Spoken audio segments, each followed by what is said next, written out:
Hello नमस्कार। मेरा नाम देव है और आज जो मेरा वीडियो है वो बहुत ही संवेदनशील है और हर व्यक्ति को देखना चाहिए। हर व्यक्ति ही नहीं, हर व्यक्ति वर्ग को भी देखना चाहिए। एक शिक्षक को देखना चाहिए, एक माता पिता को देखना चाहिए, एक भाई को देखना चाहिए और एक अच्छे सलाहकार को भी देखना चाहिए। ये वीडियो सच में बहुत कीमत रखता है, शायद इसलिए क्योंकि आने वाली पीढ़ी को आप लोग इस तरह से बचा सकते हो और समझा सकते हैं और इवन मौत के दरवाजे पर खड़े हुए उन छोटे छोटे बच्चों को वापिस अपने घर ला सकते हो। ठीक है, मैं इस बारे में बात करता हूं। आज बात करता हूं वो शिक्षा के उस पार्ट की जिस पार्ट के लिए दुनिया के लिए चुनौती होती है। जैसे कि एग्जाम्पल देता हूं मैं, कभी कभी हमारे ऐसा होता है, इस चीज को वैसे समझते हैं कि कोई भी चीज हमें जब हासिल होने में दुविधा होती है तो वो हमारे लिए एक चुनौती हो जाती है और चुनौती को स्वीकार करके उसको अगर पा लेने में हमारी बहादुरी दिखती है। ऐसा अक्सर हमने समाज से, लोगों से या फिर हमारे मेंटर से सीखा है हमने। लेकिन एक्चुअल में ऐसा होता है या नहीं होता, या इस चीज का लोग क्या करते हैं, वो जो कोचिंग वाले लोग होते हैं वो उसका सदुपयोग करते हैं और अपने लिए क्या करते हैं, वो सार्थक सिद्ध होते हैं। एग्जाम्पल के साथ साझा करूंगा। आपने जब भी 10वीं क्लास में जब बच्चा सेलेक्ट हो जाता है या नंबर उसके 90 अबो आ जाते हैं तो बड़े बड़े बैनर और पोस्टर लगाते हो और तो इससे यह लगता है कि बच्चा सच में बहुत इंटेलिजेंट है। हाँ, आपका बच्चा इंटेलिजेंट है जरूरी नहीं है, पर उसके बाद कहाँ जाना है, उसको किस रास्ते पे जाना है, यह तय आप कर ही नहीं सकते। जैसे उदाहरण के तौर पर आपको मैं बताता हूँ, आपने बच्चों को यह बोला कि आपके बच्चे को बायो अच्छी लगती है, साइंस अच्छी लगती है, एक काम करते हैं डॉक्टर बना देते हैं। कुछ बच्चा थोड़ा सा ऐसा लगता है मैथ में नंबर 100 में 100 आए हैं, तो एक काम करते हैं, इस बच्चे को हम क्या करते हैं, जेई की कोचिंग कराते हैं, फाउंडेशन कोर्स करवाते हैं ताकि वहाँ इंजीनियर बनेगा। लेकिन सच ये है कि वो आपके लिए इसलिए बोलते हो क्योंकि वो चुनौती लगती है आपको। इंजीनियर और डॉक्टर बड़ी दुनिया में महान व्यक्ति नहीं होते। महान व्यक्ति वो होते हैं जिनके सच में कर्म महान होते हैं, चाहे वो सब्जेक्ट किसी से भी हो। हम किसी पड़ोसी को देखकर हम निर्णय ले लेते हैं कि हमारा उसका बच्चा अगर डॉक्टर है तो हमारा वाला भी डॉक्टर बनेगा। तो ये उन जो पेरेंट्स है या शिक्षक है या फिर आजू बाजू में रहने वाले वो लोग हैं जो मेंटोरशिप करते हैं, यानी कि उन लोगों को बताते हैं आपको ये करना चाहिए और ये करना नहीं चाहिए, ये उन लोगों के लिए बता रहा हूं कि वो लोग आने वाली पीढ़ी को सही तरीके से सलाह दें। क्या होता है जी, मैं आपको चीज बता दूं थोड़ा सा, कि जो कोचिंग वाले लोग होते हैं, जैसे जेई और नीट की कोचिंग करवाते हैं, वो लोग आपको वो ऑप्शन देते हैं कि क्या आपको जेई क्लियर होगा, क्या आप नीट क्लियर करके डॉक्टर बनना चाहते हो। इस तरह से सवाल आपके जहन में आता है कि हाँ, मुझे कहीं ना कहीं जाके मेरे लिए चैलेंज खड़ा कर रहे हैं। तो उस बच्चे को चैलेंज को एक्सेप्ट करने के लिए मजबूर करते हैं और उनके माँ बाप घर की जमीन बेच के भी उनको क्या करने, पढ़ाने के लिए भेजते हैं। मैं मानता हूं कि हर व्यक्ति की अपनी संतान सबसे बड़ी उसकी पूंजी होती है। हर कोई चाहता है अच्छा बने, लेकिन मैं ये चाहता हूं जो अच्छा बने बनाए, लेकिन उस पर जो बोझ डाल के जो नया प्रेशर क्रिएट करते हो ना, उसका नतीजा कहीं न कहीं जाके बुरा भी हो सकता है। इसको आप कभी भी ध्यान में नहीं देते। हमेशा ध्यान में क्या रखा जाता है, डॉक्टर ही बनेगा। जैसे वो बच्चा, आपने क्या किया, तैयारी कराई 12वीं में और 12वीं के बाद वो नीट की तैयारी या जेई की तैयारी के लिए आपने भेजा, तो हर रोज उसको ये बोलते हैं डॉक्टर लगा लो, डॉक्टर लगा लो, डॉक्टर। जैसे ही आप किसी कोचिंग में जाते हो, जैसे एलन, मैं नाम तो नहीं लूंगा, जैसे बड़े बड़े कोचिंग सेंटर्स में जाते हो तो वो लोग क्या करते हैं, आपको जाते ही बोलते हैं, जैसे आपका नाम क्या है, अनिल है, तो आते ही सबसे पहले कहेंगे आपको अनिल नहीं, आज के बाद डॉक्टर अनिल लगाना शुरू कर दीजिए। एक लड़की का नाम मान लीजिए निधि है, और वो जब तैयारी कराने लगते हैं तो बोले कि आज के बाद आप ईआर लगाना जी, ईआर इंजीनियर लगा देंगे, निधि लगाना शुरू कर दीजिए। वो बच्चा उस उम्र में क्या करता है, अपनी उम्र में क्या करता है, वो सोचता है कि हाँ मुझे ये चीज, जैसे उसके मन में डाला जाता है वैसे वो एक्सेप्ट कर लेता है। वो चीजें उसके ईगो पर आती है और ईगो इस तरह उस बच्चे पर हावी हो जाता है कि या तो वो करेगा या फिर मरेगा। उस टाइम में ये दिमाग के सेंस काम नहीं करते कि वो अगर कर देगा तो क्या होगा और मर जाएगा तो घर वालों का कंडीशन क्या होगी। इन चीजों को वो रखते हुए क्या करता है, कहीं ना कहीं गलत कदम उठा लेता है। तो आप लोगों से मैं ये कहना चाहता हूं कि आप अभिभावक होके अपने बच्चों का उस करियर की तरफ से ले जाइए जहां पर वो बच्चा जाना चाहता है। इवन उसके साथ साथ उस बच्चे का वो भी ख्याल रखें कि उस बच्चे का दिमाग किस ओर जा रहा है। हम बच्चे को गुलाम कर नहीं सकते और बना नहीं सकते। तो हमें क्या करना पड़ेगा, बच्चे के साथ दोस्ती की तरह निभाने पड़ेगी। पहले कुछ आंकड़े बताता हूं आपको कि आपको क्या करना चाहिए। पहले जानना चाहिए कि एक्चुअल में कितने परसेंट रेशियो होता है, जिसके कारण आपको पता लगेगा कि कितने चांस होते हैं आपके बच्चे का सिलेक्शन होने का। इसलिए उम्मीदों का जो टोकरा बहुत बड़ा पहाड़ है उसके सर पे मत रखिए, बस उसको फ्री छोड़िए। जैसे एग्जाम्पल के तौर पे मैं आपको साझा करता हूं, आपने देखा होगा कि पूरे भारत की अगर एजुकेशन सिस्टम में बात करूं तो टोटल स्टूडेंट होते हैं वो कितने होते हैं, 4.1 करोड़, यानी कि 40 मिलियन के करीबन बच्चे होते हैं पूरे उसके एजुकेशन सिस्टम में। कितने, लगभग इतना है, इससे बढ़ सकता है क्योंकि हर साल में बढ़ते हैं आंकड़े। तो करीबन करीबन क्या है, 4.1 करोड़ बच्चे पढ़ते हैं हर साल इस भारत में, राइट। इन 4 करोड़ बच्चों को हम अलग अलग स्ट्रीम देखते हैं, किसी को प्राइमरी, किसी को मिडिल, किसी को सेकेंडरी, किसी को हायर सेकेंडरी, किसी को आगे जाके जेई, किसी को नीट, किसी को कुछ अलग अलग टाइप के बच्चे होते हैं जो ग्रेजुएशन सब लोग करते हैं। अब बढ़ते हैं आगे, आंकड़े जानने वाली कमाल की चीजें। हम डॉक्टर बनाना चाहते हैं अपने बच्चे को, जिसको बोलते हैं एमबीबीएस। डॉक्टर बनाने के लिए हम क्या करते हैं, बच्चों को भेजते हैं, लेकिन आपको कुछ आंकड़े मैं साझा कर रहा हूं। क्या टोटल नंबर ऑफ एमबीबीएस की सीट होती है ना, वो होती है कितनी, 1,09,015 सीट होती है। कितनी होती है, 1,09,015 सीट होती है। आप सच में इस वीडियो को शेयर भी करना, लोगों तक साझा करना, क्योंकि ये बहुत इंपॉर्टेंट वीडियो है, ताकि वो लोग समझ पाए कि हमें कहाँ खेलना है और कैसे खेलना है, ताकि पेरेंट्स उस पर दबाव ना दे। ठीक है, 1,09,015 होती है। अब इसमें अगर बात की प्रीवियस, थोड़ी सी बात की जाए, अभी इस साल में थोड़ा मॉडिफाई हुआ है, लेकिन प्रीवियस मात्र 91,192 सीट थी, अभी है 1,09,015। इसमें से जो गवर्नमेंट और सेमी गवर्नमेंट जो एमबीबीएस के डॉक्टर कराते हैं वो है 56,268, जिसके लिए हम लड़ते हैं।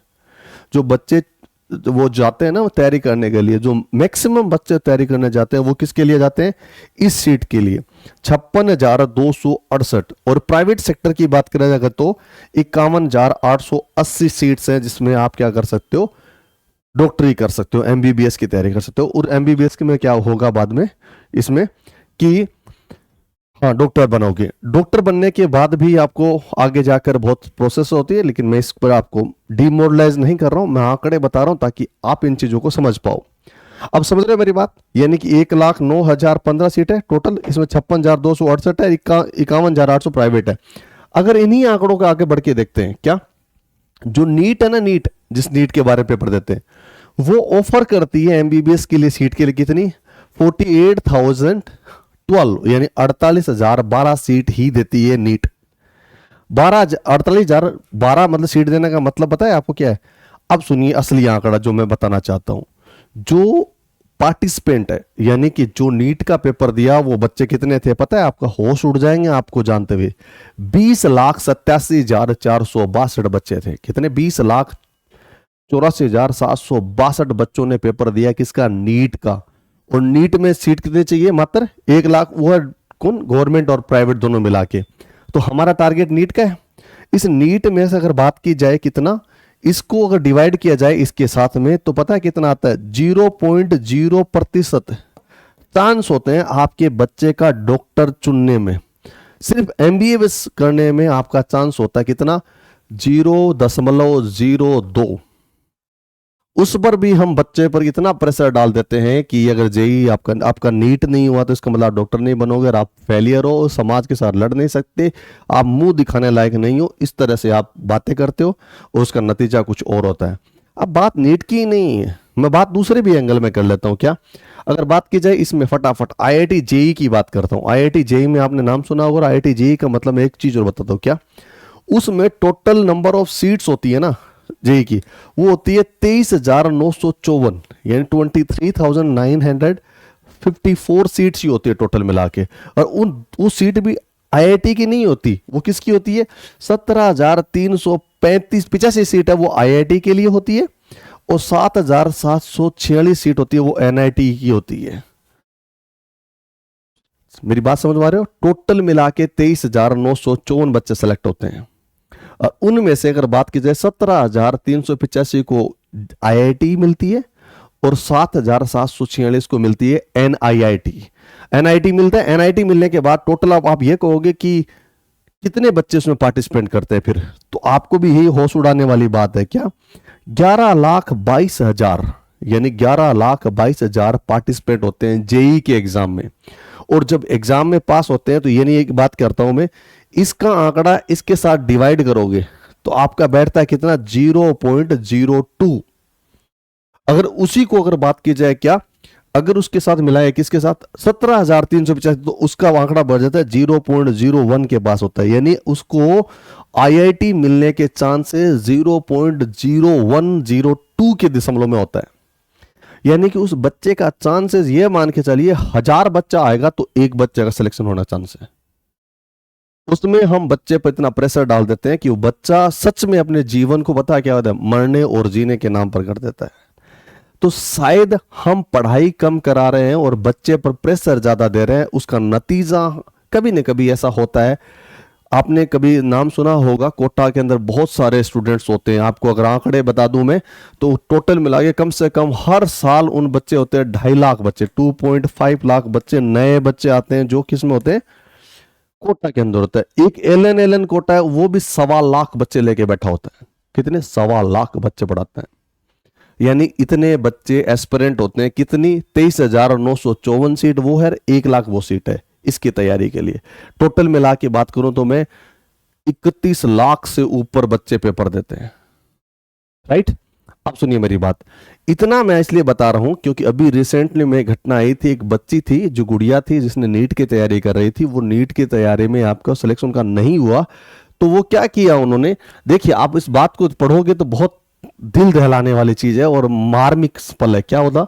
Mummy and papa, I can't do JEE so I suicide, I am loser, I worst daughter, sorry mummy papa. यही लास्ट ऑप्शन है। इट मीन्स वो बच्ची ऐसा कह रही है कि मैंने ईगो पर, यानी मेरे अपने चीजों पर लेके बैठी हूं, वो चीज मैं कर नहीं पा रही हूं पूरा, तो इसलिए मुझे क्या करना पड़ेगा? सुसाइड करना पड़ेगा। और ऐसी गलतियां अक्सर हमने, वो बच्ची नहीं की, ये बच्चे की नहीं है, एक्चुअल में वो गलती हमारी है, हमारे में बैठे हुए उस समाज के ठेकेदारों की है, हमारे उस रिश्तेदारों की है जिनका आना जाना कुछ लेना देना होता नहीं, लेकिन उस बच्चे को उसको इतने ज्यादा टॉर्चर करते हैं कि वो बच्चा आखिरकार जाके एक ही चीज लेता है, या तो मैं ये करूंगा या फिर मैं मरूंगा। तो मरने के चांसेस कितने हो जाते हैं पता है आपको? 99.9% करीबन हो जाता है। चलिए 8 लिख देता हूं, 2 मानता हूं तो 99.8% चांस हो जाते हैं किसके? मरने के। और जिंदा रहने के मात्र 0.0%। यही मैं आपसे कहना चाहता हूं आप अभिभावकों से कि ये जो अभी जो पल आप देख रहे हो ना, इन चीजों में शिक्षा तो दीजिए बच्चे को, लेकिन बच्चे का सपोर्ट दीजिए एज ए फ्रेंड की तरह। जब आप उस बच्चे को सही तरीके से डायरेक्शन दोगे ना कि कोई बात नहीं बेटा, पढ़ाई किसके लिए करनी है, अब पूछोगे क्या बोले जो बच्चा ठीक रहेगा? पढ़ाई किसके लिए? नॉलेज के लिए। किसके लिए? ज्ञान के लिए। और कोई ये पूछे कि ये बात कौन कहता है, तो बोल देना केबीसी में, हर बार केबीसी देखते हो तो अमिताभ बच्चन कहते हैं ज्ञान ही जीतता है। उस बच्चे के पास में अगर सच में ज्ञान है तो मैं गारंटी देता हूं उस ज्ञान के माध्यम से वो दुनिया जीत सकता है। जरूर नहीं कि वो आईआईटी क्रैक करे, जरूर नहीं वो नीट क्रैक करे। अगर फिर भी कभी उन बच्चों को आपको लगता है कि उस बच्चे में दिक्कत हो रही है, इस तरह से बच्चे को आप सोच रहे हो, तो आप मुझसे कभी भी बात कर सकते हो, मुझे मैसेज करिए, बात करिए। मैं उस बच्चे से बात करके मैं उनको सही रास्ता और नया रास्ता और खूबसूरत रास्ता दे सकता हूं। मेरी बात का यकीन करिए।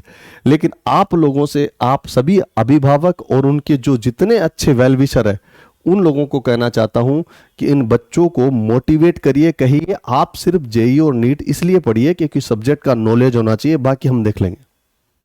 इसके अलावा ऐसे इतने हजारों ऑप्शन है कि पूछो मत। कभी नई वीडियो आएगी तो मैं बताऊंगा। लेकिन अभी जो मुद्दा था ना, वो संवेदनशील था, मेरे लिए बहुत मार्मिक था। तो मैंने इसको पढ़ा तो मैंने कई देर तक सोचा इस बात को। फिर मुझे लगा कि काश मैं ये वीडियो बना के आपको समझा दूं तो कई अभिभावक अपने बच्चों का ख्याल रख पाएंगे। खैर, उम्मीद है कि ये बातें मेरी असर करेगी आपके जहन में, और फिर नई चीजें लाके मैं आपके साथ हाजिर रहूंगा। तब तक आप अपना ख्याल रखना, खुश रहना। जय हिंद, जय भारत, नमस्कार।